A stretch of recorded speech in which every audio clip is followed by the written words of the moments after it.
પ્રભુ પ્રેમી આત્માઓ, આગળ હિંમત મહારાજે બહુ સરસ મજાની વાત કરી. દરેક માનવ માત્રને જીવનમાં આપણું જે મન જે છે, મન એટલું બધું સંસળ મન છે, સલાયમાન છે, પણ આ જીવને શાંતિ લેવા દેતું નથી. એટલે કબીરને કહેવા પડ્યું, મન દિયા તીન સબ દિયા મન કે લાર શરીર, અબ દેવન કો કુછ નહીં કહ ગયે દાસ કબીર. ભક્તિ માર્ગમાં કે ધર્મ માર્ગમાં કે સત્યના માર્ગમાં જો આપણે આવરણ રૂપ બનતું હોય તો આપણું પોતાનું મન આવરણ રૂપ બને છે. મન જો કંટ્રોલમાં અને વશમાં થઈ જાય તો સહેજે સહેજે આપણો જ્ઞાનનો માર્ગ ખુલ્લો થઈ જાય. એટલે દરેક સંતોનો તાત્પર્ય ભાવ આ છે કે મન જેટલું ધીમે ધીમે જેટલું કંટ્રોલમાં આવશે એટલે આપણે તરત ભક્તિ તરફ આગળ વધીશું, જ્ઞાન તરફ આગળ વધીશું, સરળ થઈ પડશે એકદમ. પણ મન કંટ્રોલમાં કેમ રહે એ આપણે વિચાર કરવો પડે. એના માટે સંતો પણ આપણા માટે કહી ગયા છે કે કરત કરત અભ્યાસ કો જડમતી હોય સુજાન, રચી આવત હૈ જાવત હૈ શીલ પર પડત નિશાન. ગીતામાં કૃષ્ણ ભગવાન અર્જુનને એ જ કીધું. અર્જુને કૃષ્ણ ભગવાનને પ્રશ્ન કર્યો, હે પ્રભુ, મારું મન એટલું બધું સંસળ છે, સલાયમાન છે, પણ ઘણી વાર સ્થિર નથી, એક ક્ષણવાર શાંત રહેતું નથી. મારામાં એટલી બધી તાકાત છે, આકાશના ટુકડે ટુકડા કરી શકું એટલી તાકાત છે, પવનની પોટલી બાંધી દો એટલી તાકાત છે, પણ મારું મન કંટ્રોલમાં આવતો નથી. ત્યારે કૃષ્ણ ભગવાન એને જવાબ આપે છે, આવે છે, જરૂર આવે છે, પણ અભ્યાસ અને વૈરાગ્ય દ્વારા. કોઈ પણ વસ્તુ સંસારમાં તમે ભૌતિક વસ્તુમાં તમે એનો દાખલો લો, શરૂઆતમાં આપણે કોઈ પણ વસ્તુ શીખવી હોય તો આપણે થોડુંક અઘરી લાગશે, પણ એને ધીમે ધીમે ધીમે ઘૂંટવાથી એનો અભ્યાસ કરવાથી ધીમે ધીમે ધીમે આપણી વસ્તુ સરળ થઈ જાય છે. એમ જ્ઞાન માર્ગ પણ એવો જ છે. જ્ઞાન કે બહાર કેવી રીતે પડ્યું? જ્ઞાન એટલે પોતે, જ્ઞાનનું સ્વરૂપ જ પોતે છે. જ્ઞાનથી કઈ જુદું છે કઈ છે જ નહીં. એમ પોતે જ કીધું સચ્ચિદાનંદ, તો પોતે સત સ્વરૂપ છો, ચિદ એટલે જ્ઞાન સ્વરૂપ છો અને આનંદ સ્વરૂપ છો. હવે આનંદ કે બહાર ગોતવા જવું પડે એવું નથી, પોતે જ આનંદનું સ્વરૂપ છે. તો પોતે આનંદનું સ્વરૂપ ક્યારે નક્કી થાય તો એનો વિચાર માગે છે. તો ખરેખર પોતે કોણ છું, ક્યાંથી આવ્યો છું, ક્યાં જવાનો છું, આ ત્રણ વસ્તુમાં તો વિચાર કરીએ તો ખરેખર આપણે કાંઈક આગળ શોધ કરી. તો ગીતામાં કૃષ્ણ ભગવાન એ જ પણ માર્ગ બતાવ્યો છે આપણને બધાને. બધાને ખ્યાલ છે કે તદ્વિધિ પ્રણિપાતે પરિપેશન સેવિયા ઉપદેશતમ જ્ઞાનમ જ્ઞાની નસ્તત્વમ દર્શિના. કૃષ્ણ ભગવાનને અર્જુનને સોંપવું કીધું, એને એમ નતું મારે શરણાઈ જા. અર્જુન બહુ ડાયો હતો, એ તો એક નિમિત્ત બનાવ્યો અર્જુનને, પણ એને કીધું તારે જો તત્વજ્ઞાનની પ્રાપ્ત કરવી હોય, પોતાના સ્વરૂપને ઓળખવું હોય તો પાંચ મહાભૂતના શરીરને અર્જુન કોણ છો તેને ઓળખવો હોય તો જ્ઞાની પુરુષના શરણમાં જા, એને તું દંડવત પ્રણામ કર અને બાળક જેવો બની જા. બાળક એટલે પરમાત્માનું સ્વરૂપ કહેવાય. એમાં મારું તારું ઊંચ ની જાતિ વાતી એમાં કઈ આવે નહીં, એટલે શુદ્ધ જ કહેવાય. એને નિખાલસ બાળક એટલે ભગવાનનું સ્વરૂપ કહેવાય. એવો બની મહાપુરુષના શરણે જા, દંડવત પ્રણામ કર, નિષ્કપટ ભાવથી એમની સેવા કર, અને એ મહાપુરુષ જો તારી સેવાથી પ્રસન્ન થશે તો તારું પોતાનું ભાન કરાવશે.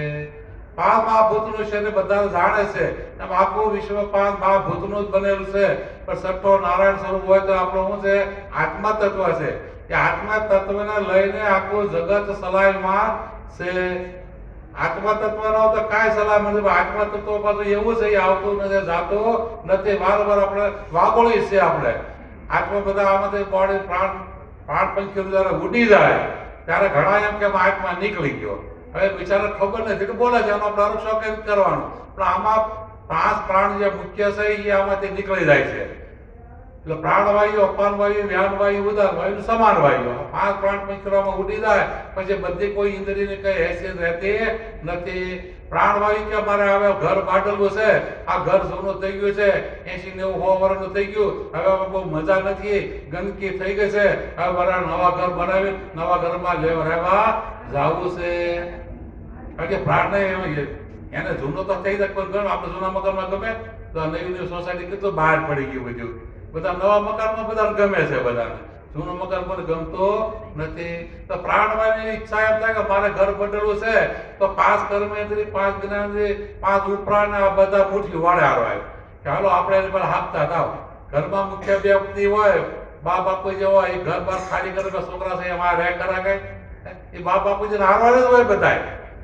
એમાં આપણા ઘર જે છે 5 મહાભૂતનો ઘર છે, એમાં પ્રાણવાયુ નક્કી કરે હવે જૂના ઘરમાં મારે રહેવું નથી, નવું ઘર રાખવું છે, એમાં વાસ્તવમાં રહેવા જવું છે. પછી બધી ઇન્દ્રિયોને આલી મુઠ્ઠીઓ વાળે. હું ઘણી વાર કહું છું તો 5 કર્મેન્દ્રિય 5 જ્ઞાનેન્દ્રિય 5 પ્રાણ અને મન અને બુદ્ધિ, આ સત્તર તત્વોનું સૂક્ષ્મ શરીર જે આપણું છે એ સૂક્ષ્મ શરીરનો અનુભવ ક્યારે થાય? સ્વપ્નાવસ્થામાં થાય. એ સ્વપ્નાવસ્થા સૂક્ષ્મ પોતાને જ અનુભવ થાય. કારણ કે સ્થૂળ શરીરથી આપણે ખાટલે ગમે તે શેઠીએ ઉતા હોય તો સપનાવસ્થામાં ક્યાં ક્યાં વ્યા જઈએ આપણે? બધાનો અનુભવ છે ને, ક્યાં ક્યાં હગાવાળા મળવા જાય, છોકરા લંડન રહેતા એને મળવા જાય, કેનેડા રહેતા ત્યાં મળવા જાય, દેશ વિદેશમાં વેવા વેલામાં બધે હળવા મળવા જાય. સ્થૂળ શરીર તો અહીંયા પડ્યું છે, તો યુક્ત સૂક્ષ્મ શરીર જાય છે નક્કી કરે નહીં, અને પાછું હાસું લાગે જ લાગતું, કોઈ એમનો ક્યાં ખોટું લાગે તો એ સપનું આપણો હાસું લાગે, સત્ય લાગે. સ્થૂળ શરીરનું કે સ્થૂળ જાગૃતનું આપણે બિલકુલ જ્ઞાન હોય શકે નહીં. પણ એ જે સૂક્ષ્મ શરીર જે આપણું જે છે એનું આવન જાવન થાય છે. ઘણા સમજુ માણસ તરફ એમ કહે છે ભાઈ આનું પ્રાણ પંખેરું ઉડી ગયું, એનો હાથમાં બી ગયો કોઈ ન કહે, નકર આપણે ગીતા ખોટી પડી જાય. કારણ કે આત્મા તત્વ સલોસલ બનેલું છે, કોઈ એનો કોઈ ઠામ ઠાલો નથી. આ પોલાળમાં છે જો આત્મા તત્વ જો પણ દેખાય છે, કારણ કે દેખાવાની વસ્તુ નથી, અનુભવવાની વસ્તુ છે. હવે દાખલા તરીકે આપણે આ મકાન છે, મકાન અંદર પાવર આવ્યો, આ પાવર દોરડામાં જ આવ્યો ને, પાવર દેખાય છે આપણને. પછી બોર્ડમાં રાખ્યા, શેડા નાખ્યા બોર્ડમાં, પછી સ્વીચો રાખ્યું, બરાબર. ઘણા દોરડા લાંબા કરી બધે પંખામાં પગાડ્યું દોરડું, ફ્રીજમાં પગાડ્યું, વોશિંગ મશીનમાં પગાડ્યું. પાવર એકનો એક જ છે કે નહીં? પાવર ઘણા બધા હોય ખરા. વસ્તુ કેટલી બધી છે, ઇસ્ત્રી થાય, ફ્રીજ હાલે, પંખા ફરે, લેમ્પ થાય, તો પાવર કઈ દેખાય? હવે એનો અનુભવ કરવો તો શું થાય? દાખલા તરીકે લેમ્પ ફૂટી ગયો, બધાને ખ્યાલ છે લેમ્પ હોય, એમાં મારી પાસે એકદમ ઝીણી બે વાયર હોય છે, એકદમ એ વાયર કે છે મને નથી ખબર આવે એની, એ છૂટા પડી જાય. પછી ઘણી વાર એવું બને આપણે લેમ્પને હલાવીએ ને, એ શેડો પર અડી ગયો તો લેમ્પ થઈ જાય. પાવર મારી પાસે, પાવર એટલે લેમ્પ એટલે આપણું 5 મહાભૂતનું શરીર આ લેમ્પ છે આખો, આ ગ્લોબ કહેવાય સમજ્યા? તો ગ્લોબ તો પાવર મારી પાસે છતાં દોડું થતું નથી, કારણ કે એનો શેડો છૂટો પડી ગયો છે એમાં. કારણ કે હવે એનો અનુભવ કરવો હોય તો આપણે અડી તો ખબર પડે ન પડે, તો આમાં પાવર છે, કરંટ લાગે છે, બરાબર. એમાં આમાં સામાન્ય ક્ષેત્ર રહેલું છે આપણામાં. કારણ કે ક્ષેત્ર ઘણા કોઈને નિર્વિશેષ ક્ષેત્ર કહે છે, સામાન્ય ક્ષેત્ર કહે છે, અને વ્યાપકમાં સામાન્ય ક્ષેત્ર રહેલું હોય છે, અને આપણામાં વિશેષ રૂપે કામ કર્યું છે. કારણ કે જેમ સૂર્ય ઉદય થાય છે, સૂર્યનું પ્રતિબિંબ, જેમ આપણે દાખલા કરો સૂર્યનો જે પ્રકાશ પડે છે એ સૂર્યનો જ પ્રકાશ છે, પણ સૂર્ય છે એ બિંબ છે, એનો પ્રકાશ છે એ પ્રતિબિંબ છે.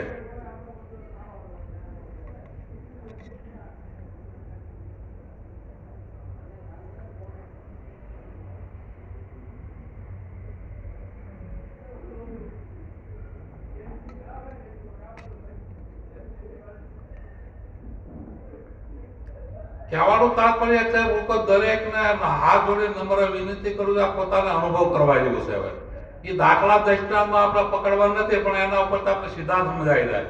એમાં સામાન્ય ક્ષેત્ર વ્યાપકમાં રહેલું છે.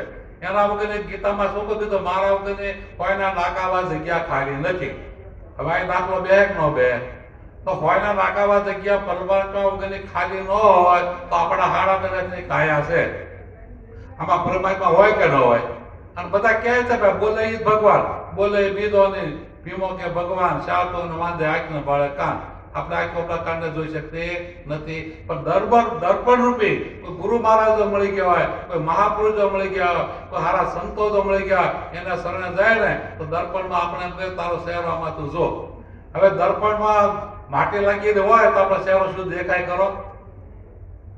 શેરો જેવો છે આપણે એવો જેવો છે, પણ માટીને સાફ કરી નાખો તો આપણો શેરો જેમ સેવો દેખાય. એટલે આપણું રૂપ જેવું છે એવું દર્પણમાં દેખાય. એમ આપણો અંતઃકરણ રૂપી દર્પણ છે. આ અંતઃકરણ રૂપમાં જ્યાં સુધી મલિનતા ભાવ જ્યાં સુધી રિયલો છે ત્યાં સુધી આપણા સ્વરૂપની ઓળખાણ થાય છે નહીં. એમ સામાન્ય ચેતન જે વ્યાપકમાં જે રહેલું છે એનું પ્રતિબિંબ આપણા અંતઃકરણમાં પડે છે. નાથી આત્મા તો શુદ્ધ જ છે, એમાં કોઈ કરતાપણું નથી, અકર્તા છે. પણ એ અંતઃકરણમાં પ્રતિબિંબનું પડે, પ્રતિબિંબને લઈને આપણામાં જીવનો ભાસ થાય છે આપણને. એટલે જીવે કરીને આપણા અંતઃકરણ મન બુદ્ધિ ચિત્ત અહંકારમાં એનો ભાસ થયો, ભાસને લઈને આપણે જીવ માની બેઠા. પણ હકીકતમાં ખરેખર તમે ઊંડાણમાં ઉતરો તો જીવ નામની કોઈ વસ્તુ નથી. જીવને આત્મા બે ન હોય, એક જ છે. પણ અજ્ઞાનના કારણે આપણે જીવ માની બેસી ગયા છે. હતો શિવ સ્વરૂપ જ હતો, આત્મા સ્વરૂપ જ હતો, સચ્ચિદાનંદ સ્વરૂપ જ હતો, પણ અજ્ઞાનના કારણે આપણે જીવ માની બેઠા. કારણ કે એનો પ્રતિબિંબને લઈને આપણા અંતઃકરણમાં પડ્યો, અંતઃકરણને લઈને બધું કેવો વિશેષ ચેતન બની ગયો. જીવ છે એ વિશેષ ચેતન છે. નિર્વિશેષ ચેતન એટલે કરતાપણું નથી, આમાં અકર્તાપણ આવે છે. કરતાપણ પ્રતિબિંબ પડ્યું આપણા અંતઃકરણમાં એટલે કરતાપણ આવી ગયો, વિશેષ ચેતન આવી ગયો. વિશેષ ચેતન લઈને પ્રાણી માત્ર ને અંદર આ જગત હાલતું ચાલતું બધું થઈ ગયું. તે વિશેષ ચેતન છે ત્યાં સુધી આપણે અજ્ઞાનતા છે. જ્યારે વિશેષ ચેતનને જ્યાં સુધી આપણે નહીં ઓળખીએ ત્યાં સુધી નિર્વિશેષ ચેતનમાં જવાય છે નહીં. એને કોઈ સામાન્ય ચેતન કહે છે, કોઈ એને ચૈતન્ય કહે છે, કારણ કોઈ એનો તત્વ કહે છે, પણ મતલબમાં એ કોઈ દેખાવાની વસ્તુ નથી, અનુભવવાની વસ્તુ છે. જેમ લેબની અંદર જ્યારે પાવર હતો, પાવર છે જ મારી પાસે, પાવર કે વયો ગયો નથી. પણ એ સાધન પાવરની અંદર જે સાધનો ગોઠવેલા હતા, જે પાર્લામેન્ટ બધી લેબની અંદર ગોઠવેલી હતી, એમ હોય ને બધું. આમ શરીરમાં કેમ પાર્લામેન્ટ ગોઠવી છે? 5 કર્મેન્દ્રિય છે, 5 જ્ઞાનેન્દ્રિય છે, 5 પ્રાણ છે, 5 ઉપરાણ છે, આ બધી પાર્લામેન્ટ કહેવાય. આ સાધન છે. એટલે તો 84 લાખ યોનિમાં ઉત્તમ મનુષ્યનો મહિમા ગાવામાં આવે છે. અને મનુષ્ય શરીર પરમાત્માની પ્રાપ્તિ થાય છે અને પરમાત્માને ઓળખી શકાય છે. અહીં આવો કયું સાધન આના કરતા વિશે કોઈ સાધન છે? બાકી બધા નજરમાં બે દેખાય છે. 83,99,999 જાવ તો કાંઈ મળે નહીં. કારણ કે મનુષ્ય અવતાર એવો દેવોને દુર્લભ બતાવ્યો છે. કારણ કે આગળ કીધું કે સંતોનો સમાગે પણ મળવો મુશ્કેલ છે, અને સંતો કરતા મળી જાય તો ઓળખવાય મુશ્કેલ છે. કારણ કે આપણે બધા આવતા જતા જ હોય છે, પણ આપણી દ્રષ્ટિ કામ કરતી નથી. કારણ દ્રષ્ટિ ક્યારે આપણે આવે? ગુરુ દ્રષ્ટિ ક્યારે આપણામાં આવે? ત્યારે વ્યાપકમાં પરમાત્માનું જયારે ભાન થઈ જાય, વ્યાપકમાં દર્શન થઈ જાય, ત્યારે મતભેદ કે ઉભા રહે ખરા, મારું તારું ઉભું રહે ખરા. પછી તો એ 5 મહાભૂતનું ભૂતગોળા શરીર છે એને બાદ થઈ જાય બધું. બીજા ભૂતગોળના દર્શન કરે નહીં. કારણ કે તમે જે મુખ્ય આપણે ગુરુ મહારાજે નામનો મહિમા જે ગાયો છે એ નામ આપણે 24 કલાકમાં 3 એની અવસ્થા છે, 3 જગ્યાએ ફરે છે. આપણે જે નામનો ધ્યાન કરીએ ને એ નામ નાયનમાં રમરા જાણ વિલા કોઈ તેને પૂરા સદગુરુ મેળા તાકો માલુમ હોય. તો જાગ્રત સ્થૂળ શરીરની અંદર જાગ્રત અવસ્થામાં નામનું સ્થાન ક્યાં છે? નયનમાં. આપણે આંખમાં આપણે દર્શન કોનું નામનું જ કરીએ છે ને આપણે, કે બીજા અન્યનું કોઈનું? આ નામમાં તમે બધું બાકી બધું બાદ બાકી થઈ જાય ન થઈ જાય. પછી સપના અવસ્થામાં સૂક્ષ્મ શરીર હોય, સપના અવસ્થા વાળા તે નામનું સ્થાન ક્યાં હોય? તો આપણા કંઠમાં હોય છે. આપણા કંઠમાં આ મહાપુરુષનો અનુભવ બોલે છે. અને પછી કારણ શરીર આવે. કારણ શરીરમાં આપણે કઈ હોય? સુષિપ્ત અવસ્થા હોય છે. એ અવસ્થામાં આપણું નામ ક્યાં છે? આપણું મતગંધી હોય તો 10મો દ્વાર ત્યાં રહે છે. ગાઢ નિદ્રામાં આપણે કેવા મરેલા જેવા થઈ જાય, થઈ જાય આપણે. આપણા પરમાત્મા દરરોજ આપણને આપણા શરણમાં મરી જાય છે. પાછો દયાળુ છે તો આપણે સવારે નવો જન્મ આપે છે, દરરોજ નવો જન્મ આપે, છતાં આપણા પરમાત્માની કદર કરતા નથી.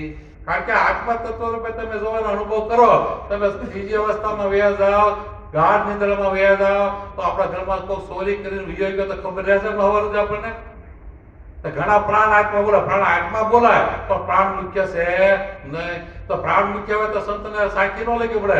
આદમ કો ખુદા મત કહો. કીધું आदम को खुदा मत कहो, आदम खुदा नहीं, लेकिन खुदा का नूर से आदम जुदा नहीं. दम એટલે શ્વાસ થાય તો ખબર પડે ને.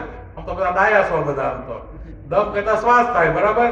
તો શ્વાસ કઈ ભગવાન થઈ જાય કે? એ તો પ્રાણવાયુ છે જાતનો. પણ એનો શ્વાસ હાલે કોને લઈને? પરમાત્માની આત્માની હાજરી છે, સામાન્ય ચેતનની હાજરીને લઈને આત્મા આપણો આ શ્વાસ શ્વાસ લેવો, શ્વાસ છોડવો. આપણે બધા શ્વાસને ઘણા બધા ભગવાનમાં નીકળી ગયા છે. ઓમ સોમ નો બરાબર છે, એ એક વાયા કરવાનો આવે છે, પણ એને બાદ કરે તો સવારમાં ન કબીડ્યો દાસ સવારે સ્વામી ફૂલકર મળ્યા નાદ બુદ્ધને નેટે ભર પરણીના ઘરે આવ્યો સુરતા શબ્દને ભેટે કોઈ સુરતા સુગર સમેટે તો ઘટમાં સાવ ભેટે જવાનો. આ સવારમાં થઈ ગયા પીપળીમાં સુરેન્દ્રનગર જિલ્લામાં એની વાણી છે. ચોખ્ખું કે છે એ પણ શ્વાસોશ્વાસ બરોબર છે કે ખોટું વાયા કરવું પડે ને કે શ્વાસોશ્વાસ રહેવાનો નથી. તો રાજ્યમાં જ આપણે એની કડીમાં કીધું છે. લાલનમાં તો નામ નંબર પદેમાં કડી આવે છે. કારણ કે આપણે બધા ઘણા દાદા માણસો છે ને શ્વાસોશ્વાસમાં હલવાણા છે બધા, સમજ્યા? ઓમ સોમના જાપમાં છે એમાંના બધા. પણ આખી જિંદગી આવા અનેક જન્મો રેટા કરો તો મેળ બે એવું નથી. કારણ કે શ્વાસ, કારણ કે નાગબુંદનો આખો વિસ્તાર છે. બુંદ કહેતા બુંદનો આપણા દેહ બન્યો છે, બધા ખ્યાલ જ છે ને, અનુભવ ગ્રસ્તીને બધા અનુભવ હોય. બુંદનું આખું આ વિશ્વ બનેલું છે.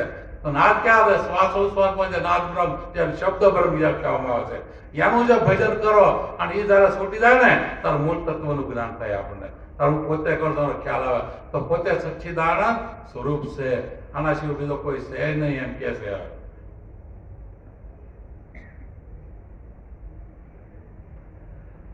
તો કહેવાનું તાત્પર્ય એ છે કે આ કાળની અંદર આમાં કોઈ માનવ માત્રનો કોઈનો દોષ નથી. આ તો સમયનું કામ છે, સમયનું કામ કરી રહ્યા છે, સમયનું પરિવર્તન છે બધું.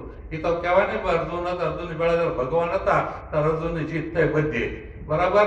અર્જુન છૂટી ગયા આમાંથી, દ્વારકા જતા રહ્યા અને પછી અર્જુનને કાબા લૂંટી લીધા. એટલે સમય બળવાન નહીં પુરુષ બળવાન, કાબે અર્જુન લૂંટ્યા, અહીં ધનુષ અહીં બાણ. એનો એ જ અર્જુન હતો, એનું ગાંધી ધનુષ હતો, 16 લોકો લૂંટી ગયા. જો કારણ જેને બેડો ભગવાન હોય એમ આપણી જેવી નિષ્ઠા હોય, હું 5 મહાભૂતનું શરીર ભલે છું તો મારી બેડો પરમાત્મા ની હાજરી અસર છે. એક ક્ષણવાર પરમાત્મા આપણાથી દૂર નથી, પણ આપણી નિષ્ઠા હોવી છે. બસ પૂર્ણ શ્રદ્ધા, પૂર્ણ વિશ્વાસ હોવો જોઈએ. બસ આવી શ્રદ્ધા નિષ્ફળ થઈ જાય ને, શ્રદ્ધા પી જાય ને તો કોઈ આપણો વાળ વાંકો કરી શકે નહીં. પૂર્ણ ગુરુ મહારાજ માટે નિષ્ઠા હોવી જોઈએ. પૂર્ણ ગુરુ મહારાજ આ શરીરનો કા શરીર વાળો ગુરુ છે કઈ? કારણ કે ગુરુની જરૂર છે. ગુરુ વગર પરમાત્માની ઓળખાણ થાય એવો નથી. તો બધા બોલી શક્યું ગુરુ ગોવિંદ દોનો ખડો કિસકો લાગુ પાય, બલિહારી ગુરુ દેવની જીન ગોવિંદ બતાય. કારણ કે ગુરુ વગર ગોવિંદની ઓળખાણ થાય એવું નથી. કદાચ ગોવિંદ આપણે સામે આવી જાય તો આપણે પાસે દ્રષ્ટિ તો છે નહીં, તો દ્રષ્ટિ વગર ઓળખાય એવો પણ નથી. એ તો ગુરુ મહારાજ આપણે શાંત કરી સંકેત કર્યો છે. કારણ કે આપણે દ્રષ્ટિ જ્ઞાન દ્રષ્ટિ આપી છે એટલે કોઈ પણ સામે પાત્ર આવે તરત આપણે એને ઓળખી જઈએ. આ મહાપુરુષની ખાસિયત છે. ખરેખર આખો હેતુ ક્યાં છે? બોલતો પોતાના સ્વરૂપને જ ઓળખવાનું છે. 5 મહાભૂતોના શરીર અંદર જે આપણું જે સ્વરૂપ રહ્યું છે, સ્વરૂપે જોવો તો એક જ છે, બીજું છે નહીં. કે મારા સમય છે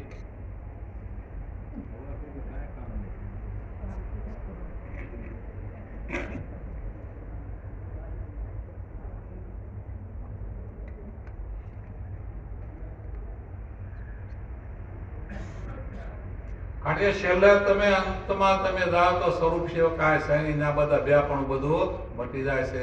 એમાં ગુરુ શિષ્યનો ભાવે મટી જાય, બીજું બધું મટી જાય પણ મટી જાય. એના માટે પ્રમાણ આપે જગતગુરુ શંકરાચાર્ય, અને આપણી પરંપરા જગતગુરુ શંકરાચાર્યમાંથી જ આવેલી છે. અહમ નિર્વિકલ્પો નિરાકાર રૂપો વિભુવ્યાપ્ય સર્વત્ર સર્વે ઇન્દ્રિયાણ્યમ સદા મે સમત્વમ ન મુક્તે ન બંધ ચિદાનંદ રૂપમ શિવહમ શિવ. કેવું શોખો કહી દીધું, સમજાઈ ગયું ને? આમાં આત્માને બંધન કરવું કઈ? આત્માને મુક્ત કરવો પડે કઈ? આત્મા મુક્ત જ છે. આત્માનો કેવળ આપણે અનુભવ કરવાનો છે. બસ આની અંદર કોઈ શક્તિ કામ કરી રહી છે, એ શક્તિ કઈ છે? પણ શક્તિ દેખાતી નથી. મેં ઓલો આગળ દાખલો આપ્યો લેમ્પનો, એમાં પાવર છે, આંગળી અડાડો ખબર પડે પાવર છે કે નહીં?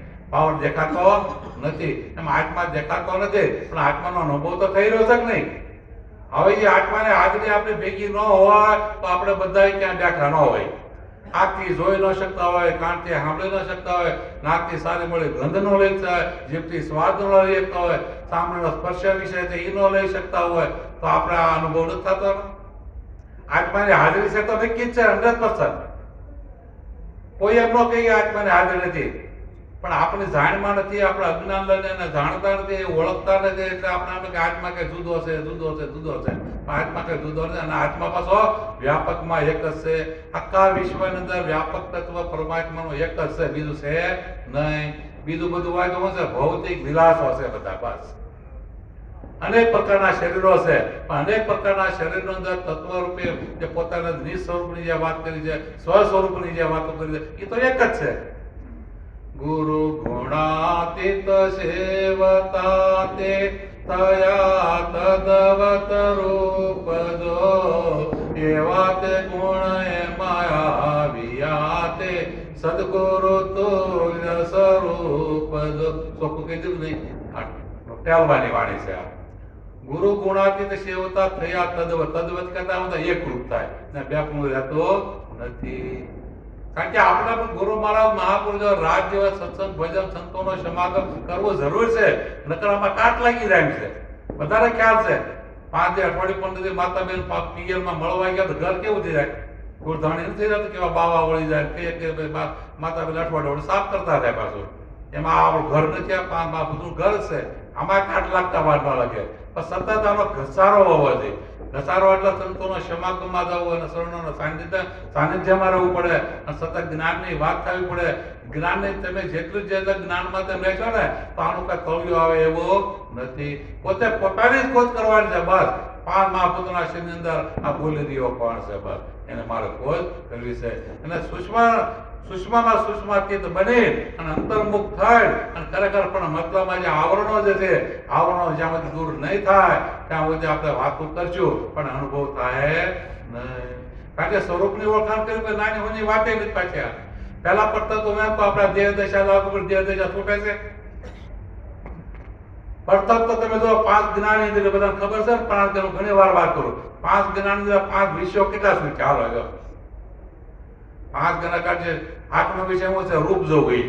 આંખનો વિષય શ્રવણ કરવું, શબ્દને સાંભળવો. નાકનો વિષય સારી મળી ગંધ લેવી. જીભનો વિષય સારો મળે સ્વાદ લેવો. આપણે વિષયો છે ને, આ વિષયો કરે શું? હાલો એટલે સંતને આપણે રાજ્યમાં કેવું આ સંતની રાહે આ પછી દાવે મળે જેને આત્મ જ્ઞાન. આતને ટાળી આત્મ ભાળે આપે ગુનો ગુલતાન. ગુરુજી મળ્યાને થયું જ્ઞાન. આ પ્રમાણ લ્યો. પણ આ તન કોને ટળી ગયો? હાલ આ તનમાં તો આપણા નિશા પૈસા છે. એ ટીલાન તબકાન મોસમનો કોઈ પાર નથી. એનું રહી જાય હે. અત્યારે તો બેનોના કેવો હનેપા ટુકડા લગ્ન પસંદનો ગાળો આવે તો બહાર જ આવે છે. તો કે આપણે બધા હરકાર હોય, જ્ઞાની પુરુષો હોય, ન હોય છે કોઈ નહીં. પણ આપણે શોખને જ મારવા જેવું. પણ ઘણા સમજે લોકોને લોલન લોલ કરવું પડતું હોય છે. સમજે સમાજને હાથ લેવા સારું છે. ઘણા સમજો છે આ બધું ખોટું જ છે. હાલો જાવ શરીરને શણગારે કઈ દાડો વળવાનો નથી. મારી પાસે શણગારો જેને કોઈ શણગારતા નથી એનો અનુભવ કરવાનો છે. આ તો બધાને ખબર છે ભાઈ, માનવ પેટે જન્મો છે, આ જન્મ એનો નાશ તો થવાનો છે. એમ આખો સંસાર તમે જો ઉત્પત્તિ સ્થિતિને પરલય ઉત્પન્ન થયું એનું સ્થિર રાખે છે. એનો પરલય તો એક દિવસનો સમય થવાનો છે. પરલય કોનો થવાનો? આત્મા તત્વમાં, બસ. અને એ આત્મા તત્વ વ્યાપકમાં એક જ દરેક ઘાટની અંદર આત્મા તત્વ વિલસી રહ્યું છે. અને એ આત્મા તત્વનો કોઈ દિવસ કોઈ દાડો નાશ નથી. આપણે તો અનંત બ્રહ્માંડથી અનેક કલ્પોથી આપણે આવ્યા છે, પણ આપણે કયા શરીરમાં હતા ખબર હતી નહીં. આપણે સતયુગમાં હતા, ત્રેતામાં હતા, દ્વાપરમાં હતા, અને હાલમાં તો બધું તું શરીરમાં બેઠા છે. અનુભવ છે ને. પણ માત્રામાં શરીરનો નાશ થાય છે, આત્માનો કોઈ કળા નાશ થતો નથી. અનંત બ્રહ્માંડો કે ને, બ્રહ્માંડ એટલે બધા ઘણા બ્રહ્માંડ કરતા નવું લાગે.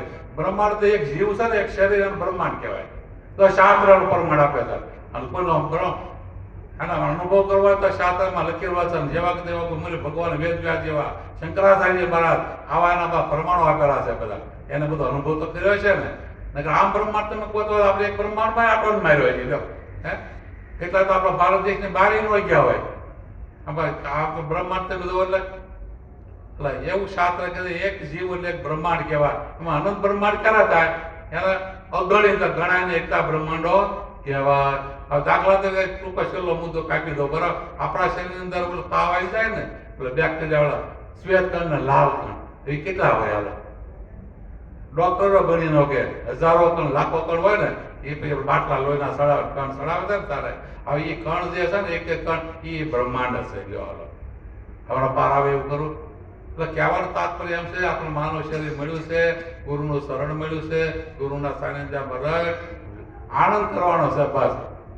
કારણ કે સ્વરૂપને ઓળખાવ્યું છે, આત્માને ઓળખાવો છે, આત્માને ઓળખીને આપણે જાણ્યો છે, જાણીને માણવાનો છે અને આનંદ કરવાનો છે.